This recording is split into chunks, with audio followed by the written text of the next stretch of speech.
Good afternoon and good evening to everyone.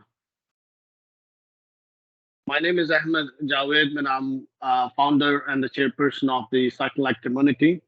And I welcome all of the participants who are attending the session today. Today, we're going to be speaking about a very important topic, which is the need of the time,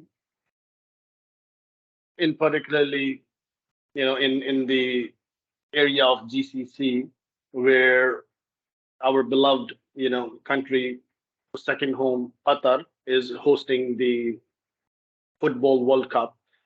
And due to that event, there's a lot of challenges which comes to the technological infrastructure and the related custodians to manage and protect the information in terms of privacy and protect the technological infrastructure from the cyber breaches and attacks.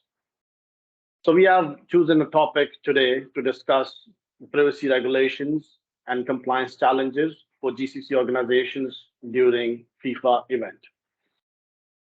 Now, just to start with, Cytelect as a community is an independent knowledge sharing community for cyber intellectuals to host seminars, webinars, and panel discussions to spread the domain knowledge among the cyber professionals. My name is as Ahmed Javed, and I was been in practice from past couple of decades delivering cyber security related projects and played several roles within the same space, and now running a business in Qatar. We have a panelist, very first panelist which would like to invite is Ms. Sarah Al-Mawlawi. She has almost decade and a half experience in years of experience in cybersecurity and has been working in telco industry from past 8 years. She possessed two academic degrees and several cybersecurity certifications, has led number of medium and large size projects, worked on improving the maturity of the cybersecurity posture within the well-known telco within Qatar. Warm welcome, Sarah. And Thank you, I feel Ahmed. most welcome. I feel privileged to invite my second panelist, which is Mustafa Jamal Sofi. Mustafa is currently associated with Sectona as a regional director, which is one of the emerging vendors in the PAM space, which is privileged access management. Mustafa has a decade plus experience in cybersecurity and worked within Fortune 500 companies in the previous roles. Warm welcome, Mustafa. Thank you very much, Ahmed. Most welcome. And my last but not least important panelist, which I would like to invite, is Thamer Al-Saram. He has 7 years of experience in oil and gas industry, and he is currently heading the risk management function within one of the oil and gas organization, managing the enterprise risk management and the business continuity functions with the support wider functions, and implementing a robust cybersecurity framework within CAFAC. Warm welcome, Thamer. Thank you, Javed, for the introduction. Most welcome. So with this thing, man, I would push our discussion forward by initiating or starting our discussion about the privacy. As we all know, that data privacy is one of the very important concern of organizations, corporates, individuals, even the government states as well. So considering the current scenario and the geopolitical situation and the market dynamics, which have been in changing every hour within the area of GCC because of being a host of the global event. I mean, today we will be discussing those challenges which organizations are currently facing in terms of achieving the privacy compliance towards the standards, whatever available we have, and what are the recommended strategies and approaches in order to achieve that compliance. So based on that thing, without a further ado, I will immediately kick off our discussion by posing one question. Um, let's define what exactly is the data privacy and why it is important for organizations to consider. May I request Sarah to start with this? I would like to request the panelists to put on the cameras so that they are visible to the participants. So data privacy is basically the protection of personal or individuals' personal information or personal identifiable information. Things like their full name, their date of birth, email addresses, and their maybe identification numbers, phone numbers, all of those combined can identify an individual. So that's the definition of personal data. Now, data privacy is actually the combined thing of the data protection of personal data, or how you protect that personal data. So this is the definition that is, commonly known among the data privacy experts, and hopefully the majority of the security experts as well. Yes, exactly. That's very much exactly in a layman terminology, the way normal people needs to define that any information which is used to identify a person, that could be his name or address or mobile number and so forth, is basically classified as personally identifiable data, which is basically defined by all these standards, very famous. So in the same context, may I ask why protecting or securing the privacy of that PII is important for us? If Thamer would like to answer this question,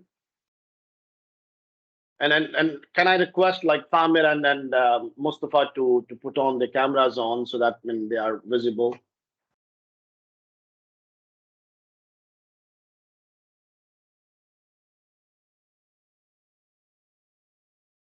Yes, Javaid. Could you see me now? Yeah. Yeah, Ahmed, you are very much visible and audible. Yeah. Okay. So thank you. So yeah, in terms of sensitive data or confidential data, such as financial information, intellectual property data, and things like that. So these information could have a lot of impact if they fall into the wrong hands. Especially companies like us on the stock exchange. So this sort of information could be misused, misreported. It's some information is actually not just too related to gaining access to your necessary to your IT infrastructure, but it could also be exploited to some competitive advantage in similar industries.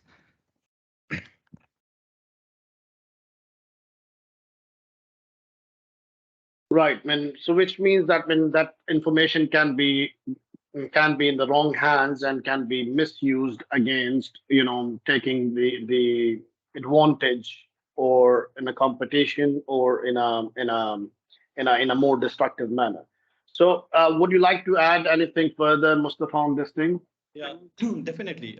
Thank you very much, first and foremost, for setting up this webinar on data privacy. As we all know, data is the new oil, and it has to be regulated, and it has to be formulated in such a way so that the data, especially the personal data, which comes under this aspect of privacy. Whenever we speak about privacy, it's related to something personal, as my dear panelist mentioned it a while ago. Now, coming back, there has to be a regulation in place. First, we discuss about the regulations. We need to discuss about the privacy, that is data privacy. So data privacy is also called as information privacy. Okay, it is an aspect of data protection, number one, that addresses your proper data storage, that addresses addresses your retention, that addresses your security of sensitive data. So these are some of the issues, around that data privacy. Now, keeping in view, as you mentioned during the beginning of the presentation, that FIFA World Cup is around. So what does it mean to Qatar? So what does it mean to us in terms of lots of foreign nationals coming to our country? Will be their hosts. How are we going to manage their personal information? So personal information, which can be say, for example, their credit card details, which they are going to do during their shopping, they are doing their healthcare information, if they are going to do any hospitals. So these all aspects of information will come under data privacy, and it has to be regulated under HIPAA, that is your health information portability and accountability. If it is something which is related to the clinical, then it should come to the high-tech regulatory. And if it is related to your payment, then it will come under PCI DSS.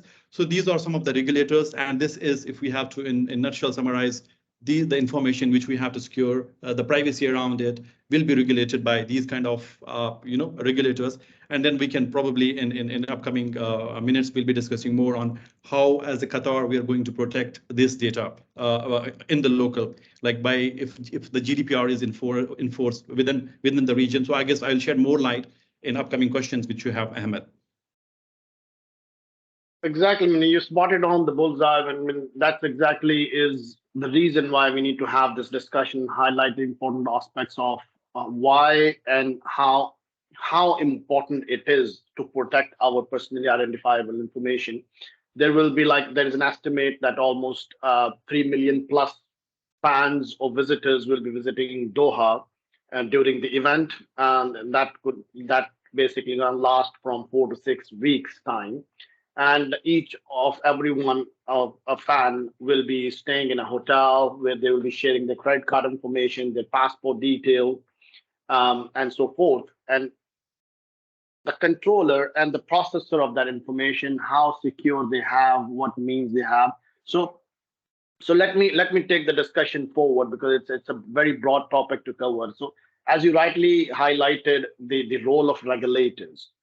So Sarah, I mean, from your knowledge and experience, what do you think? I mean, where are we in terms of standards and the relevant privacy frameworks which we have available here, in order for organizations to follow and comply with? So let's first clarify one point here. First, when someone visits a country, the laws and regulations of that country becomes applicable. It's not your original country. So the laws and regulations of the state of Qatar will be applicable to whoever is visiting. So that's from a legal standpoint, because data privacy overlaps a lot with legal standpoint as well as security. So standards like HIPAA or PCI DSS are definitely an option to adopt to help you meet some international standards, but you need to comply with your local regulation. And the law is for data privacy in Qatar is the data protection law, has its own. It has been issued by the Amiri decree in 2016. So it's not GDPR. It's Qatar's data protection law. Now, if you are selling a service outside Qatar, for example, in Europe, GDPR becomes applicable. If you are selling a service in the States, then whatever laws and regulations, their HIPAA or PCI, whatever is mandated, then becomes applicable. So that's just to clarify the point. Now, those standards are very helpful. Most of the laws and regulations that are established, for example, the one here in Qatar or even in UAE, are based on internationally recognized practices, but they have, of course, things that are specific to the country. And adopting such standards help you to a great deal meet and comply with those laws. So, for example, if you are working in healthcare you need to be, a useful standard will be the HIPAA. If you are in financial services, then PCI DSS can help you meet the laws and regulations that are here in Qatar. But you don't have to be like certified. As long as it is implemented and it's reliable, it's fully implemented there, it will help you. But let me share my opinion when it comes to standards and best practices and all. Data privacy is a human right, and it is part of your customer focus as well. If you are selling the products to your customers and they are in the heart of your focus, you will meet their expectations when it comes to handling their or collecting their personal data. I don't think that data privacy should be driven by compliance because it loses its effectiveness. I can show you many documents to convince you that I am compliant to data privacy, and you will be convinced and you will put that check mark. But is it effective? That's the question. Well, that's, I think, $1 million question. Is that effective? When you actually touched upon the various standards and frameworks available, which different industry sectors has to comply with, such as the hospitals have to comply with the HIPAA.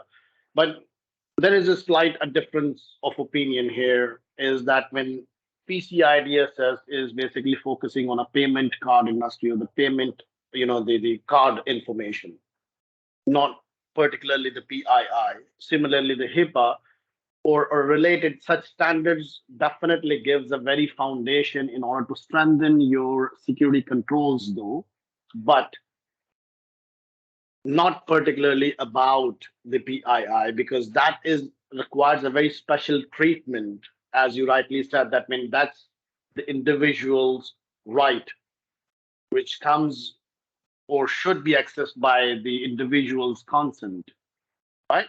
So we need to have a privacy specific processes in place. So I'll put the discussion forward in terms of more related standards which came across other than GDPR, because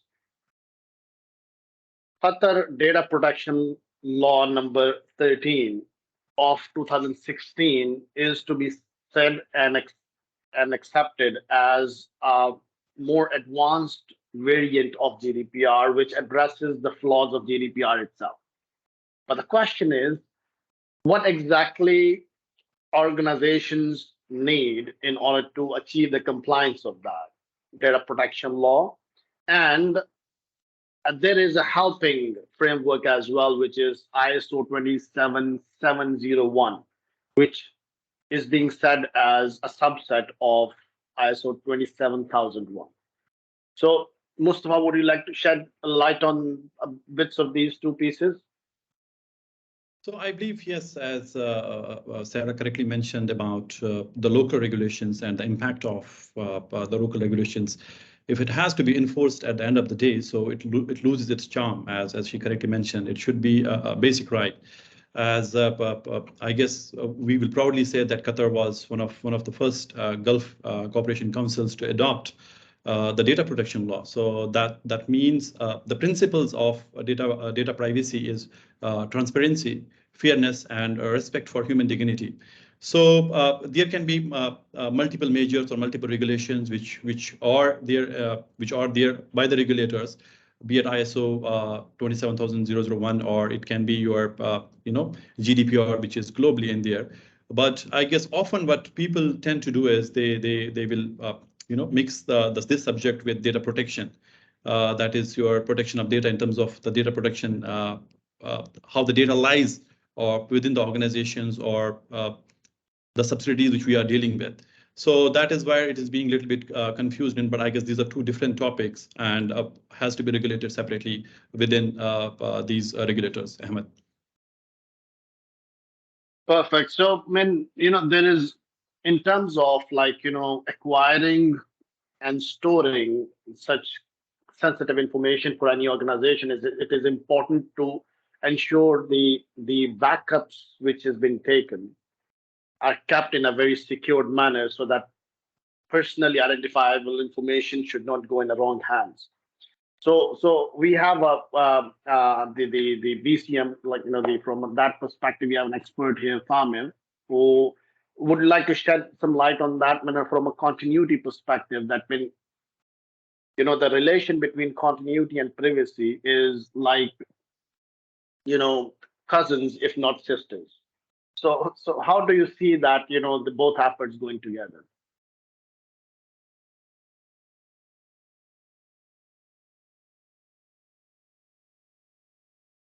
Thank you, Javaid. Yeah, for business continuity, it's actually there is a very clear there's a very fine relationship between business continuity and data privacy and things related to data leakage and things like that. From business continuity perspective, we try to develop such scenarios. Okay, we have a framework in place, aside from the all the regularity requirements and things like that. And we just take certain scenarios in an event in that, okay, we have identified risks related to the chances of losing the privacy of our data. So if our data gets compromised, okay, then what do we do next? How do we retrieve the data? Is it something retrievable or not? What kind of data has been lost? What is it classified as? And then we have some steps that the organization should follow to actually retrieve such data and try to, as a preventative measure in the future, try to strengthen the controls that we have in place and try to further guard any further breaches of information or data in the future. So from a business continuity, really, we look at all endpoints, and it's just more than just yes, data privacy is one element of it, but we look at the overall infrastructure as a whole. Yeah, Thamer, as you rightly said, see one gentleman, and but I need to apologize to all the participants. I forgot to mention that when the question, because I can see some of the questions being posted on the chat. That the last 15 minutes of the session will be dedicated to the Q&A session. So please hold on to your questions until the time we reach to that. All the panelists will be available to answer your questions. So what is being said here, that there's a lot of effort needs to be put on understanding the controls here in terms of continuity, security, and so forth. But from data protecting the sensitive data, which is personally identifiable information. And Sarah, what do you think that what the key challenge for organizations to kick start that effort? Like are they not been able to identify or discover where the data reside, or do they really don't know how to classify the sensitive data? Yes, definitely. You have highlighted one of the challenges that organizations faced when they want to start implementing data privacy. But let's start from the beginning. Some organizations, they don't even know what they are collecting. That's even exactly. So you need to first see what data is being collected and for what purpose, and whether this purpose is actually valid. And then you go and look and hunt for this data in your environment, especially if you work in an old organization, like a few decades. This becomes even a greater challenge. It's very easy to start with greenfield, but for existing organizations and for long existing organizations, it can be a challenge for sure, because a lot of data has been collected over many years for different purposes. And sometimes regulations also change in the country, right? So we collect the data and then the regulation or the law changes, so we don't need to collect that data and the requirements change. So all of those factors, and this is one of the, overlooked facts that, some data has been collected for a purpose and time, but, the purpose has changed. So how do you tackle this? So that's one element. You have to start from knowing what data you are collecting and for what purpose, and how does that help you with your with delivering the service and processing it in your business model. And then you go on and to discover that data in your environment, and that can be a challenge as well, because you need to have a good visibility into your environment. So if your security does not have a visibility, I don't expect that you will have that in when it comes to data privacy. And this is a journey. It's not a one-time. It's not a one-time activity. If you think it's a journey, compliance takes time. It can take many years to work on, especially with the decentralized and very disseminated organizations. Exactly. I mean, you highlighted three important points here in terms of this journey, which is, first of all, that when organizations do not know where the data resides, first of all. So I'll Mustafa, I mean, I please do share, your experiences in terms of how a technology stack can play this role, a very important role in order to strengthening or simplifying the data discovery and data classification process. Because Definitely. when data is residing in PCs, in cloud, and everything, and once the data is discovered, they don't know how, and what to classify as a sensitive data. So that is related to the purpose of the data, what exactly, why we are collecting everything. Yes, but what technology stack, what components of the technology which we would require in order to simplify this journey for any organization. Definitely. Thank you very much. I guess Sarah has, an important point she listed down is visibility. So if an organization is not having visibility, there is a simple quotation: if you don't see, you cannot control. So that's the point. If we cannot see what is coming to our organization, what kind of data we have, we don't have a proper visibility in terms of what is entering our perimeter or what is entering our core. I guess it becomes very hectic for organizations to look into the data. So number one, which is the important tools which I recommend is data classification, in terms of classifying the data and the segregation of data. That is number one. And then if we speak about information security triad, that is your confidentiality, integrity, and availability. So these are three important aspects for every organization in terms of maintaining the integrity of the data. So maintaining the integrity of data, it starts with if your data is going out, which is data on the fly, or if you have data which is residing within your infrastructure. How do you protect these kind of data? So there are different mechanics or mechanisms around it, starting from your encryption, say, for example. Now you can have different layers of encryption to your data, and then making that data available to the end user. That is another aspect of it. So these are some of the key points which we can highlight around it. Number one, having the visibility of the data which is flowing within the organization or the infrastructure, number one. Number two, having a proper security measures in terms of the encryption. I guess we have seen different layers of encryption being done on the data, but still there are breaches happening. What next? I guess organizations should start looking for quantum encryption maybe. So there, if you look at the recent memorandum from NSM, that is National Security Memorandum in US, they have, they are governing organizations in terms of going ahead with the quantum-based encryption. Maybe we can have these kind of measures within our region, because now if we see post-quantum cryptography or quantum key distribution among the data, it's quite possible now. It was not 5 years back, but now it is. There are mechanisms around it. This is another thing. Third thing which I would like to highlight is security policy and compliance management. That is, I guess, one of the quintessential or the important aspects for organizations to have a review on their security policies, to have these policies or the rules which they are defining for their security appliances. It should be as per the regulations. If it is a payment industry related to that, PCI DSS. If it is health, it should be HIPAA, or it should be, if it is compliant to GDPR, that should be in the place. So these are, I guess, in nutshell, if I have to summarize, these are some of the key measures which an organizations can take to protect that data. So ultimately, we have the protection on the privacy part as well. Ahmad.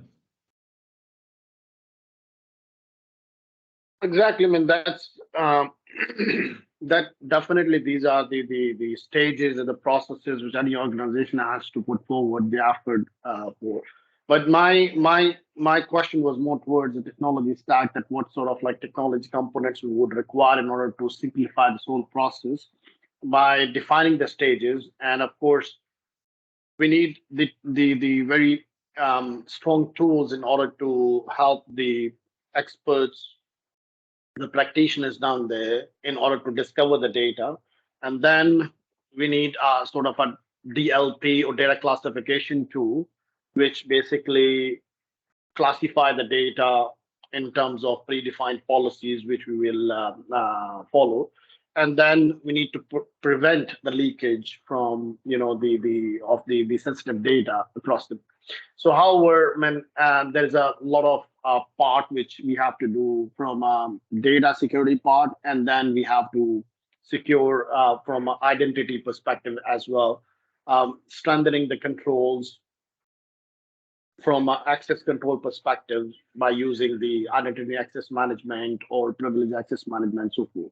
So, so taking the discussion forward, I would like to just throw up open question that what do you think that in case any organization hit with a privacy breach, what sort of like incident response mechanisms organization should have in order to respond to such situation effectively and efficiently? So let's start with Thamer.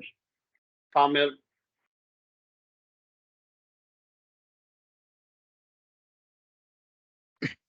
Hi, Javaid. Okay, so okay, to answer your question, we had contemplated this scenario before. If our data got compromised, and when we looked at the scenario, we looked at really from a most practical standpoint, and this is related to the industrial control systems and that we have for operating our plant. So we've for an incident response, there's a set of activities that our IT team would immediately undertake following an incident. And there will be, this incident will be immediately reported to what we call the crisis management team. And they will be managing these very enterprise level incidents.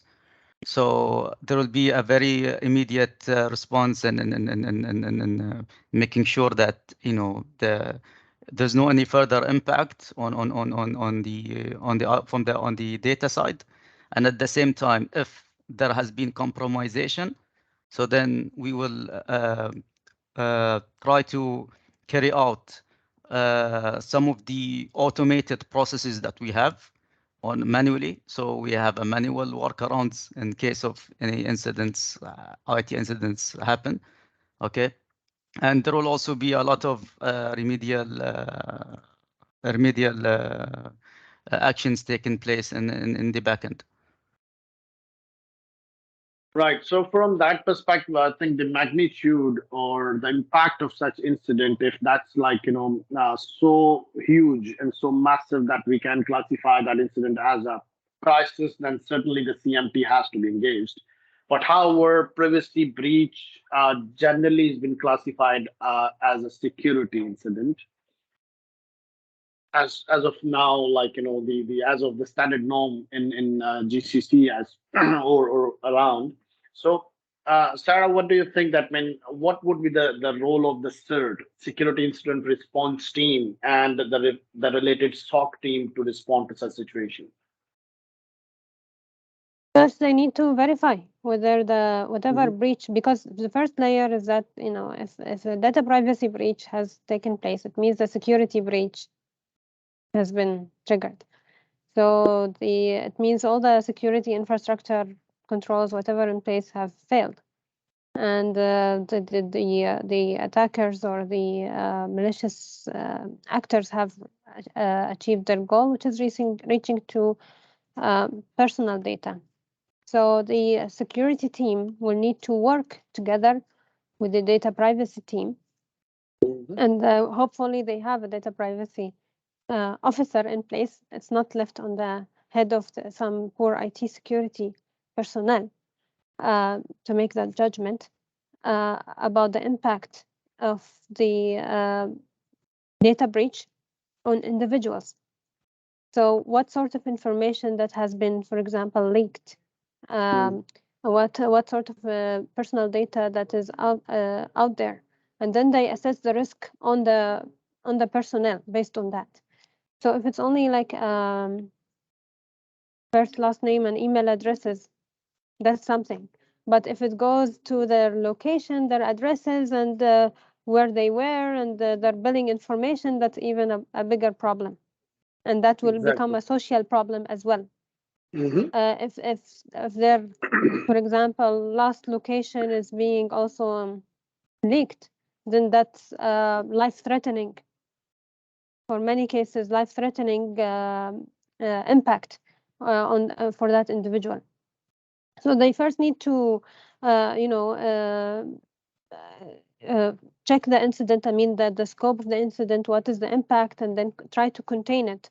And there are actually methods of response to leaked information. There are some companies that can provide takedown approach or takedown services that can be utilized to limit the damage. Some other companies have done compensation for their impacted individuals, but I don't know how this is effective if something is impacts the well-being of an individual. In this case, we heard of breaches where they have signed up some vendors to protect the identities of the individuals who were impacted. So there are different responses depending on the magnitude and the sort of information that has been leaked. Sarah, you actually touched upon a very important element here, which being, the security professions we need to look into. That is the social impact. Because when we talk about a privacy breach, we need to look into the 3 R's of the privacy breach incident, which is the first is the related regulations, which are more driven through the legal or the legislative body of the organization or per se of the country. Second thing is its privacy breach will always bring the social element, which is the reputation damage. It not necessarily may result in a financial or operational losses, but the reputation is always something which privacy breach would result in. And the third thing is the related risks, which are, of course, may result in a life-threatening issue or continuity or operational risk or whatsoever. So these 3 R's will define the basis of what would be the impact and the magnitude of the incident.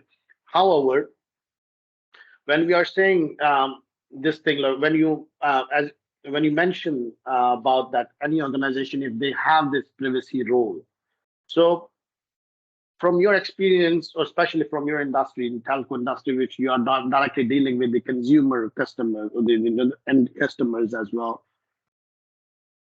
the DPO is basically driven through your legal team or security team. How does it classify? Because privacy is something as a function and these days is being just recently being evolved. A lot of organizations have not defined privacy as a formal function within our organizations. So DPO is generally part of a legal department or a security department. I can't judge where is the right place for a DPO. Ideally, in ideal organizations and where they have, they take data privacy ownership very seriously, they do appoint a DPO that can directly report to the CEO or the board. In many cases, I've seen some organizations have a DPO that reports to the board because they are ultimately responsible. And we've seen that in big companies, right? I mean, they didn't have initially a DPO, but then they appointed one based on some breach that has taken place. And definitely that's not something that anybody would wish for, to be that reactive. But currently, in many organizations, the data privacy officer is part of legal, because especially with organizations where technology is not the core business, they wouldn't have it under IT for sure, because the level of staff who are working will be basically only IT, because they are a support function. In the telco side, of course, because they are technology companies, the structure permits having, the data privacy officer, for example, he can be part of legal, but there will be some agreed roles and responsibilities. What are the roles and responsibilities for the DPO and the legal team? And what are the roles and responsibilities for the security team? It cannot be taken alone by the security team, because security is one domain, but data privacy is another. It's not the same. Exactly. And Yeah. it has a lot of legal implication. As I mentioned, even though we wish that data privacy is not being driven by compliance, but it is. Yeah. So mainly the main goal is to comply with the laws and regulations and avoid any legal implications. So it has to be owned and managed by legal initially, at least, and implemented. It can be implemented when it comes to the tools that my colleagues have mentioned, and the discovery tools, the detection, identity access management, even PAM and all. This come later. Yeah. But the legal team has to have a say in this. Exactly. I mean, not only this, in my opinion, the legal team have to have in a leading position in search of or and driving a privacy program in any organization. That depends on how mature the legislations are available in the country. Because if we compare ourselves with the European Union or or any U.S. state where the privacy regulations are way more mature and well practiced, then it's different. When here we don't have much mature privacy, the laws yet, or the standards which basically organizations and of course the state authorities have to follow, because presenting in case of a privacy breach or any legal dispute, presenting digital evidence and acceptability of the digital form of the evidence in the court is very important to start with. So that requires a massive effort in order to come up with a legislative framework, which of course the judiciary have to take a lead on from a state perspective. But coming back to our topic, so in order to implement this privacy framework in any organization, Mustafa, how do you think that when what is your recommendation that how the CRO or the CISO, whoever would be the owner of this, will be responsible to drive the privacy program in the organization, should select the technology stack rightly and more appropriately? I think the Sarah has just shared a message. She has to drop off to attend an important one. So thank you very much, Sarah, for your time. So we'll continue our discussion with Mustafa and Thamer.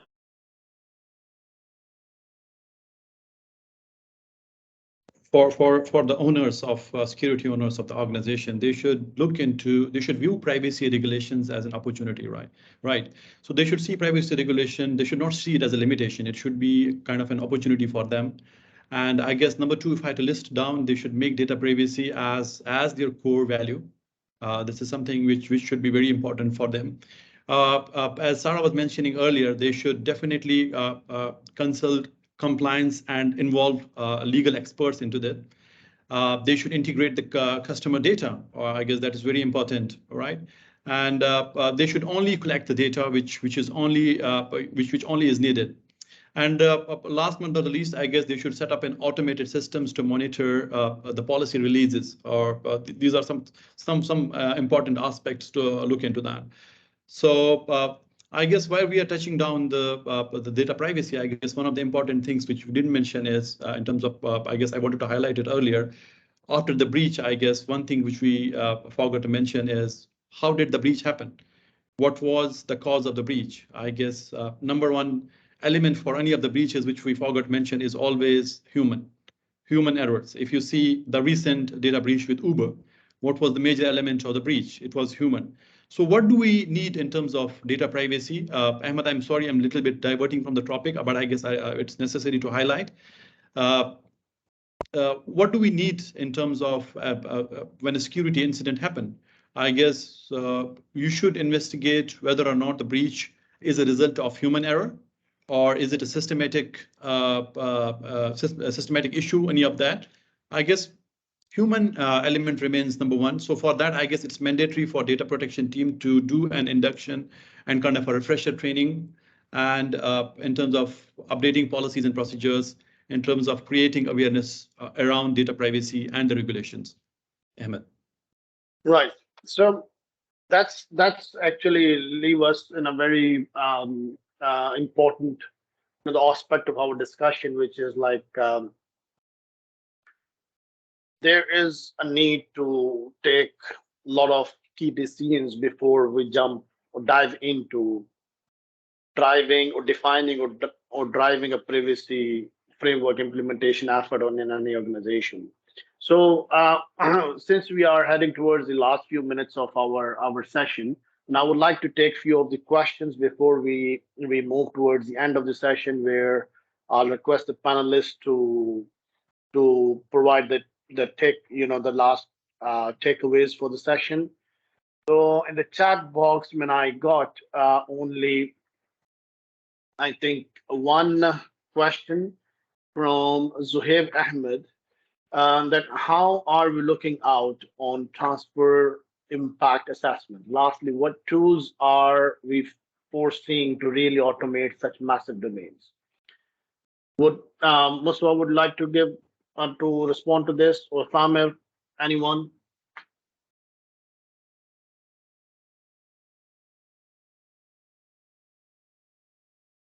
Is that in the chat box, Javaid?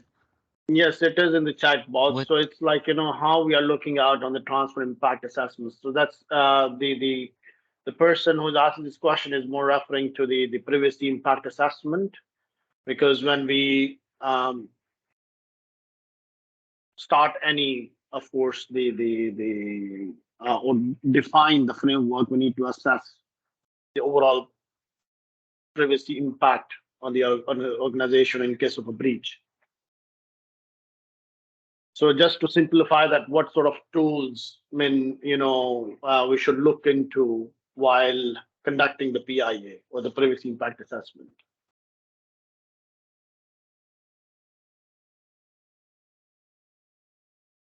Actually, we have a suite of a suite of tools that our IT department are adopting. We could drop them a list of, maybe you could say the effective ones that could be taken into consideration. Yeah. So so the very first thing, I think, as Mustafa mentioned, that thing that we need to identify the root cause of such why the breach happened. So in order to do that, we can take a use of those tools or monitoring tools which we have in the organization, such as our SIEM tool, which is collecting the logs that who attacker, to identify the attack vector, and what sort of data was been accessed by whom and where, so that when it can the whole breach trail can be developed so that the magnitude and impact of the incident can be quantified. So just to add your on your notes, Ahmad, I guess yeah, IOCs, that is indicator of compromise, that is something which we first look at. And if we have to look into data transfer impact assessment, that is first step we do is we know that we do is know your transfer, number one. And then if we move forward, identify the transfer tool relied upon. That is something where personal data originating from. What is the where the personal data was originating from. And then the third step is assess like whether the transfer tool relied is effective in terms of the circumstances. So as you mentioned, so there are different ways into looking into it, and then reporting back to this security event in terms of getting notified about the CVE also. As you mentioned, the third factor also, we can list down that, and then we can take the necessary measures on that. Ahmed. perfect. So that's exactly where we are very much towards the last few minutes of the session. So before we close the session, I would like to request both panelists just to give your final takeaways to the participants who have attended the session. Let's start with Mustafa. Yeah, I guess final takeaways from my side will be take data privacy as priority. That is number one. I guess proper storage, access management, or immovability of your data. You should. Third one is you adhere to the local privacy laws to escape from the hefty fines. And I guess last but not the least, human error that remains an ultimate challenge for every organization. That is something where we should take data privacy programs in terms of doing these kind of refreshing sessions, in terms of doing that capacity building within the organization, having segregated departments for data privacy or data protection. In general, having a separate departments for it, so that we'll have a defined roles and responsibilities in terms of managing the data privacy, in terms of managing the data protection. So I guess this should be something which should be the key takeaways for today's session from my end, Ahmed. No, thank you so much, Mustafa, and that's definitely basically covers the overall discussion very comprehensively. So I'll request Thamer to share your final takeaway to what message you want to give to the participants to take back home. Thank you, everyone. First of all, thank you, Javaid, and for the rest of the team and for everyone who's attending. Just to emphasize, actually, on Mustafa's last takeaway, which is the main takeaway for me here, is that making sure that the people of the organization are well aware of the security policies in place, because you could have the most advanced software solutions and everything, and but at the end of the day, it really boils down to the human aspect. It's very hard to drive human behavior. You can get compliance one day, 2 weeks, for 1 month, but it's difficult to get compliance throughout the year, and it gets increasingly difficult when you have a large number of workforce in your organization, which is if it's you're talking about 1,000 or 2,000. So it's very difficult to maintain compliance, but it's very important to have a very strong compliance, and more than important than that, to have a really good, strong governance structure in place to support all your IT security related policies and procedures. So that's my Exactly. main takeaway to everyone. Yeah, thank you. Yeah. Thank you, Thamer. So, in order to just conclude the discussion, so the overall discussion of the session highlight, boils down to these 3 points, which is that first of all, we need to have a very strong security foundation in order to develop a privacy framework and drive the privacy program for any organization. Second thing is the technology stack has to go hand in hand with the security teams and the legal team together in order to respond to privacy breaches in a more effective and efficient manner. The third and very last and most important point is the human element, the people part. People has always been the strongest link of information security or privacy or or or any of the related space, if they are aware how to respond to such situation. Because if you refer to the ISO 27001 most recent release edition, which is 2022, it has been combined together with information security, cyber security, and privacy as well. So that stays the same. So with this thing, then I would like to thank you, everyone who has participated, who joined on the behalf of the Cytelect community and the co-founders. And I'm looking forward to have more participation in the future sessions. And thank you very much, panelists, Thamer, Mustafa, and Sarah, for your time and your experience and knowledge that you have shared and contributed to the community. With this thing, thank you very much. Have a nice day ahead. Thank you, Ahmad. Thank you. Thank Thank you, Thamer. Ahmed. Thank you, very everyone. much. Thank you, Mustafa. Thank you, participants, and looking forward for another session with you guys. Thank you, everyone. Have a great day.